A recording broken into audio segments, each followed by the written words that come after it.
Hey y'all, welcome back to Performance Studio Holistic Health and Wellness. Here I'm showing you a slow motion routine of the 360. The mechanics here, it takes time, takes practice. You swing up and over, behind the ear, and with a swing, maintaining this behind the head, get a great rotation through the core, through the body, and then a pull over and down through around the head. You have to find time, placement. You have to practice. So here I go over the head and I hold that position and I bring this down where I work that lat to pull down.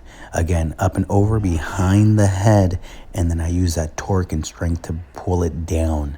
That's the whole rhyme and reason, is to behind the head, rotate the core body, and then behind and forward. And then I bring it forward. Thank you for your time. Please subscribe to my channel. I appreciate you.